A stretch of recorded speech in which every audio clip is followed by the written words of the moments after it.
Bonjour à toutes et à tous, soyez les bienvenus, 22e épisode du débrief. Aujourd'hui sur Foot Normand, on est rentré de plein pied dans la fin de saison. On a beaucoup de choses à vous montrer, beaucoup de vérités qui ont éclaté ce week-end. Et peut-être, vous le verrez en National 3, une course au maintien qui s'annonce complètement folle.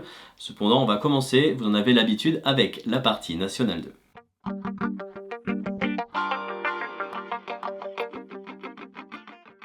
La partie National 2, une fois n'est pas coutume, on va vous proposer de la vivre pêle-mêle. Thomas Bèze s'est penché sur ce qui s'est passé pour l'US Granville qui recevait ce week-end l'US Saint-Malo dans le derby des Corsaires et l'AF Virois qui abattait l'une de ses dernières chances dans un duel frontal du côté du Dinan Léon FC. Et nous commençons le tour des stades du National 2 avec l'US Granville qui reçoit l'US Saint-Malo. Les Granvillais invaincus à domicile espèrent bien poursuivre la série.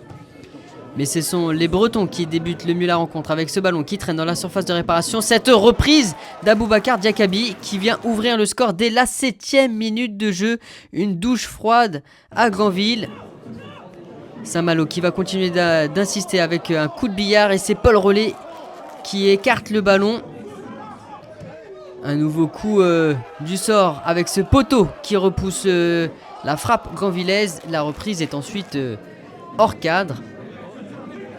En seconde période, Granville qui accentue ses attaques, notamment sur coup de pied arrêté. Mais le gardien de Saint-Malo qui répond bien présent. Et on pense alors à l'égalisation, mais une position de hors-jeu est signalée.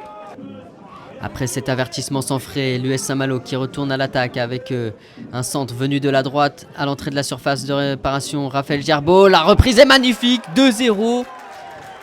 Et un coup derrière la tête pour l'US Granville. On revoit ce but. Une reprise du gauche qui laisse Paul Rollet impuissant. La réaction granvillaise avec ce coup franc. Et cette tête de Vincent Créin pour remettre un but d'écart. Avec le gardien qui avait repoussé la tentative une première fois. Mais la tête est bien comptabilisée cette fois. Granville qui va continuer d'attaquer, mais le centre ne trouve pas preneur. Il y aura une nouvelle reprise de volée et une nouvelle conclusion. Cette fois, c'est Marvin Duclovel. 3 demi-volées qui font mouche pour l'US Saint-Malo. Il y aura bien cette dernière occasion, mais cette tête passe au-dessus. On écoute tout de suite la réaction du coach adjoint. On va pas se cacher, d'aller chercher Boulogne, ça allait être compliqué. Ils ont joué le haut de tableau toute la saison. Vous savez que ça allait être dur. Maintenant, on a fait un bon parcours. Maintenant, on est motivé. C'était de rester invaincu, c'est pas le cas. Il faut aller chercher 48 points pour faire mieux que ce qu'a pu faire Granville avant. Il faut toujours chercher des petites choses. Voilà. Et puis même pour eux, c'est important de bien finir. Pour nous, moi j'ai envie de vivre une fin de saison qu'on s'éclate ensemble depuis le début. Donc il faut qu'on finisse pareil. On se retrouve maintenant à Dinan-Léon où l'AF Virois va tenter de capitaliser sur sa victoire arrachée face aux voltigeurs de Châteaubriand la semaine dernière. On voit toute la concentration des hommes de Cédric O'Haraud avant le coup d'envoi de la rencontre. Coup d'envoi donné par les locaux. Et une première incursion avec ce ballon mis dans la profondeur. Et cette frappe croisée qui vient tout de suite tromper Louis Deschâteaux, Victor Lefebvre qui dès la 10e minute de jeu refroidit les Virois à l'image de l'US Granville. Un début de match compliqué pour les clubs normands ce week-end. Mais l'AF Virois qui va pas tarder à réagir avec un centre venu de la gauche. On trouve Pierre Bourdin qui vient frapper. On réclame une main, c'est signalé. Penalty pour l'AF Virois. Une occasion en or de remettre les deux équipes à égalité. C'est Alban Bécombo qui va s'en charger. L'attaquant virois qui s'élance et qui égalise. 18e minute de jeu, un partout. Déjà 2 buts dans cette rencontre. On joue à peine la 20e minute donc. Et Alban Bécombo qui n'a pas tremblé pour égaliser. C'est imparable. En seconde période, Dinan-Léon qui va poursuivre son attaque avec ce centre et cette tête croisée de Sofiane Valla. 53e minute de jeu. On n'aura pas attendu longtemps en seconde période pour revoir un but. Et Dinan-Léon qui repasse donc devant dans cette rencontre prolifique. Vire qui va tout tenter pour égaliser avec un nouveau centre. Le ballon qui traîne et c'est le malheureux Kevin Simon qui remet les deux équipes à égalité, un partout. Il reste 20 minutes et tout est à refaire. On ne lâche rien du côté virois, même si là on est bien aidé par le défenseur. Alors que la semaine dernière, ce sont les Virois qui avaient fait la différence dans les dernières minutes. Là, cette fois, c'est Christian Kitanje qui vient donner le coup de massue à la 87e minute de jeu en reprenant ce ballon qui a été repoussé une première fois par Louis Deschâteaux. La reprise, on voit le ballon qui est repoussé, la défense qui n'est pas au marquage. Et le buteur de Dinan Léon qui en profite pour donner l'avantage à son équipe. On en restera là. Nouvelle défaite pour l'AF Virois, 3-2. Merci Thomas, mauvaise opération au sommet pour l'US Granville. L'US Granville, vous allez le voir dans quelques instants, qui reste tout de même bien solidement ancré sur le podium. C'est beaucoup plus compliqué en revanche pour l'AF Virois, on le sait depuis plusieurs semaines. Les Boquins sont sur un fil, mais cette défaite du côté de Dinan Léon aura peut-être marqué profondément cette fin de saison. Je vous propose tout de suite d'ailleurs de découvrir dans le prisme des autres résultats du week-end le classement du groupe de National 2 où figurent nos clubs normands à l'issue de la 22e journée.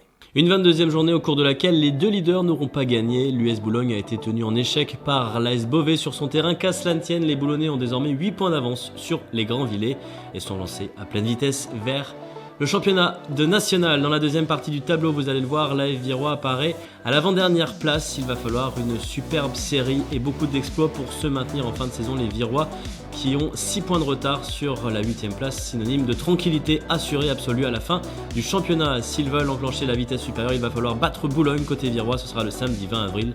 Dans le même temps, Granville ira du côté de la réserve de Lorient. C'est la fin de cette partie National 2. On attaque tout de suite la deuxième partie exhaustive, celle du National 3.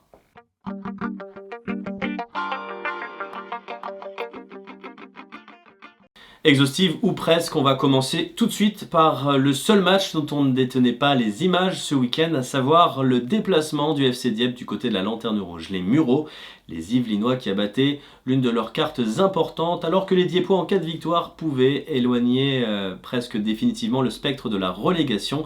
Et bien à l'arrivée, dans les derniers instants, les Harengs se sont inclinés sur la plus petite des marges, 1-0, un résultat qui ne fait évidemment pas leurs affaires et qui en revanche relance potentiellement les Mureaux dans cette fin de saison. Vous allez le voir dans quelques instants d'ailleurs. Cette fin de saison pourrait être totalement folle dans ce qui concerne la lutte pour ne pas redescendre en Régional 1. On enchaîne, on reviendra sur la course au maintien en fin d'émission, vous le verrez dans une séquence exclusivement dédiée.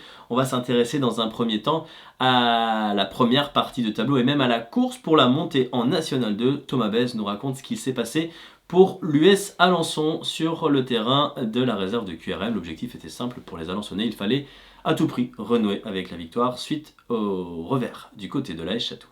La réserve de QRM reçoit l'US Alençon et ce sont les hommes de Vincent Legnaud qui débutent le mieux la rencontre avec dès la 3e minute de jeu ce centre d'Amaury Tessier pour Hakim El Hamdaoui qui coupe la trajectoire de ce ballon. Ouverture du score très rapide dans cette rencontre.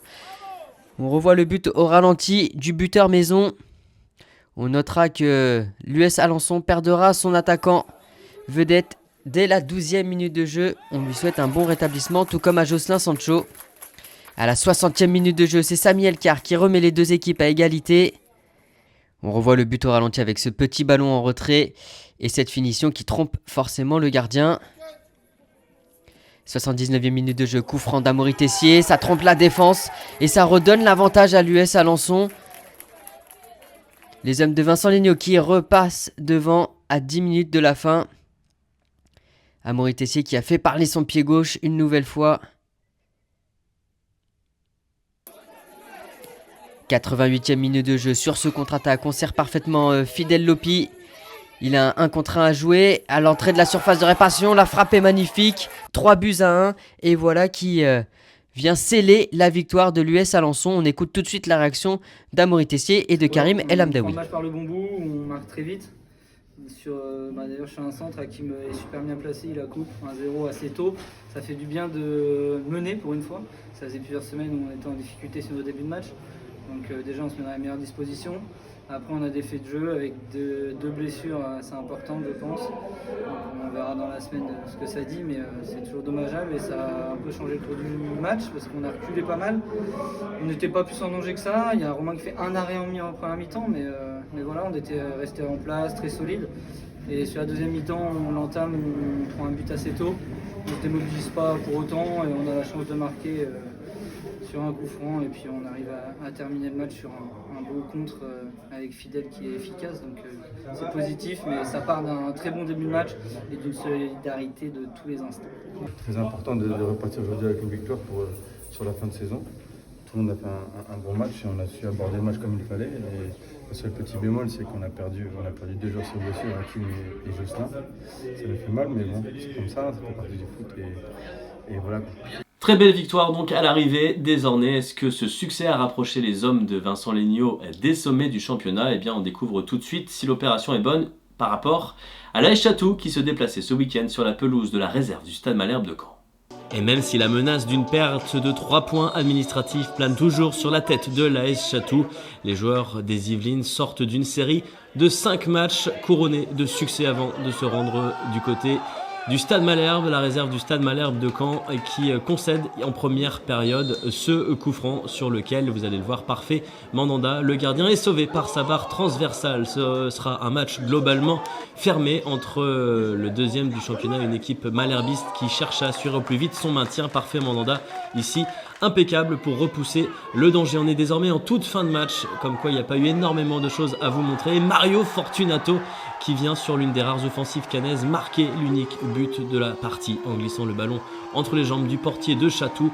Le Stade Malherbe s'impose par la plus petite des marges, 1-0, et met fin à la superbe série de l'AS Chatou qui redescend de son nuage après avoir passé quelques belles semaines. Succès précieux donc pour la réserve de Malherbe. Victoire très précieuse pour les hommes de Romain Leroux qui a succédé à Sébastien Bagné. En revanche, pour l'AS Chatou, c'est un coup dur dans l'optique de l'accession en National 2. Surtout parce que dans le même temps, l'AS Villers-Houlgat a fait le travail du côté de l'ASPTT Caen. Thomas Bèze nous raconte ce qu'il s'est passé. La SPTT Caen, qui a connu un premier revers après une longue série d'invincibilité, reçoit le leader du championnat, l'AS Villers-Houlgat. Et ce sont les hommes de Benjamin Morel qui vont s'illustrer les premiers dans cette rencontre avec ce ballon qui traîne dans la surface de réparation, un centre et la reprise instantanée qui contraint Kenny Renard à la parade. L'AS Villers-Houlgat qui va continuer d'attaquer avec ce mauvais dégagement de la défense cannaise, le ballon qui revient, la frappe en première intention. Et Kenny, une nouvelle fois, obligé d'intervenir. Villers qui continue toujours sa marche en avant, ce ballon qui traîne dans la surface de réparation. Il y a cafouillage, mais on s'en sort côté Canet. Et on va même obtenir la faute.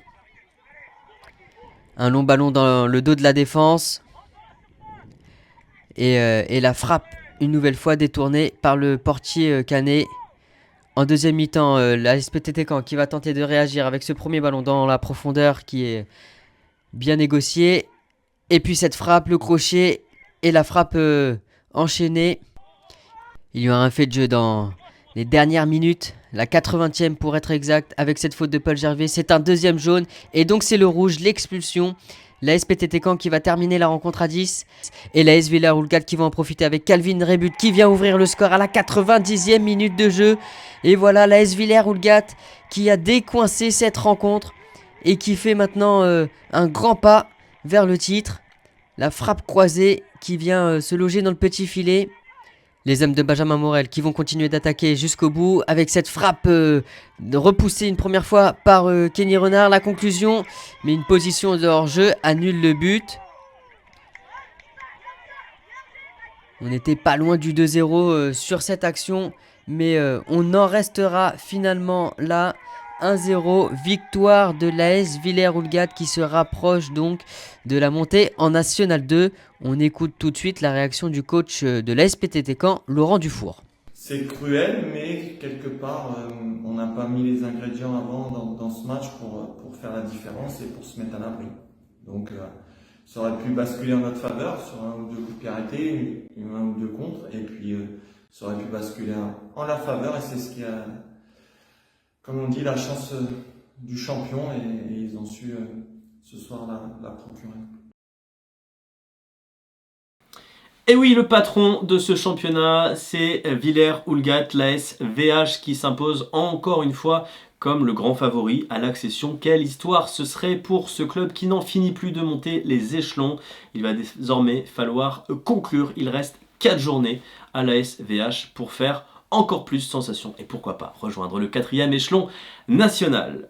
On redescend dans le classement et je vais vous proposer pêle-mêle en quasi simultané de découvrir ce qui s'est passé lors de 3 matchs samedi soir qui avaient lieu en même temps.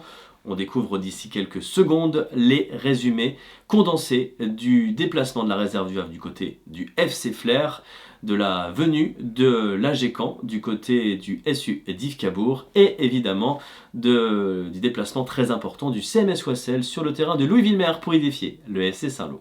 Il est 18h précise samedi dernier lorsque tous les matchs démarrent et vous allez le voir, on va suivre le déroulé de cette soirée de samedi soir avec les évolutions en temps réel au classement et au niveau des scores. On va commencer par se projeter du côté du SU d'Yves Cabourg où Félix Legras disputait son 3e match déjà sur le banc de l'AG Caen, lui l'intérimaire, et dans les premières minutes ça va d'un but à l'autre et Pascal Michelizzi, le portier canet, est déjà mis à contribution. Le SU d'Yves Cabourg qui est l'une des équipes en forme. Du côté de Flers, désormais c'est la réserve du Havre qui se montre dangereuse sur cette incursion. Heureusement pour les Flériens et leur défense, ça ne passe pas. Michelizzi qui va à nouveau avoir du travail ici pour mettre en échec les attaquants du SU d'Yves Cabourg. L'AG Caen a toutefois du répondant à Heurtemat et sur cette situation, Maxime Verrier se couche bien. Match animé et plaisant du côté de d'Yves Cabourg. Dans le même temps, allons faire un tour du côté du FC Saint-Lomanche qui reçoit le CMS Wassel et sur cette lourde frappe, Axel Temperton de retour dans ses buts est sauvé d'abord par son poteau et ensuite réussit la juste parade. Allez, on arrive au premier but de cette soirée. Il va être marqué par Michael Fati à la 22e minute en faveur de l'AG Caen. Michael Fati qui à ce moment-là permet à l'AG Caen de sortir de la zone rouge et de reprendre le 11e Strapontin qui sera ou non peut-être relégable d'ici à la fin de la saison. Sensation du côté du stade Louis-Villemer avec l'ouverture du score d'Amir Etienne quasiment simultanément avec le but inscrit par Michael Fati. Les équipes relégables qui se rebiffent et en l'espace de 30 secondes, l'AG Caen qui retrouve sa place dans la zone de relégation. Vous allez le voir, le FC Saint-Lô qui domine cette partie a du répondant, mais sur cette frappe à bout portant, à nouveau, Axel Temperton est sauvé par son montant. Incroyable opportunité pour les hommes de Djilali Bekar de revenir à hauteur. On se rapproche de la fin du premier acte entre Flers et Le Havre. Peu d'occasions à se mettre sous la dent, mais à la 39e minute, celle d'Enzolan fait mouche. Polarnier ne peut rien. Les joueurs de l'Orne qui mènent au score et qui dépassent leur adversaire du soir provisoirement au classement. Voilà la situation, 1-0 pour Flers à la pause, 1-0 pour le Wassel du côté de Saint-Lô, 1-0 pour l'AG Caen du côté du SU d'Yves Cabourg.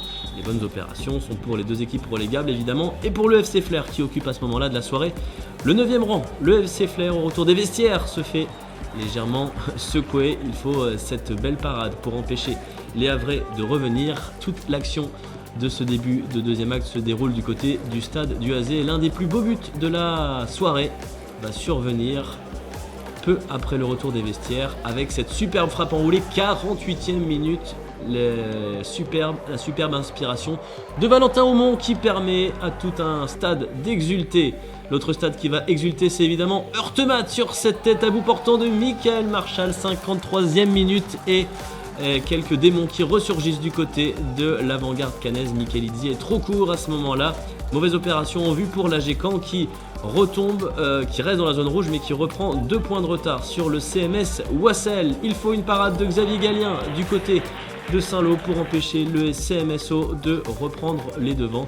Les joueurs de Draman Dilin qui conservent leur avantage. Ce qui va arriver ensuite à Heurtemat, c'est ce but, le premier de la saison à la 63e minute de Benjamin Renaud. Il s'est passé quelque chose ouvertement du côté de l'avant-garde suite à l'arrivée de Félix Legras. 2-1, c'est la sensation pour l'AG Caen qui retrouve ses 23 points à hauteur donc du CMS Wassel, à 3 petites unités à ce moment-là d'une équipe du Havre qui continue à pousser face à des Flériens qui défendent tant qu'ils le peuvent leur avantage, une partie qui n'est pas forcément très animée. Nouvelle évolution du score dans la soirée, Baptiste Fleury qui vient nettoyer la lucarne d'un Axel Temperton absolument impuissant, superbe frappe.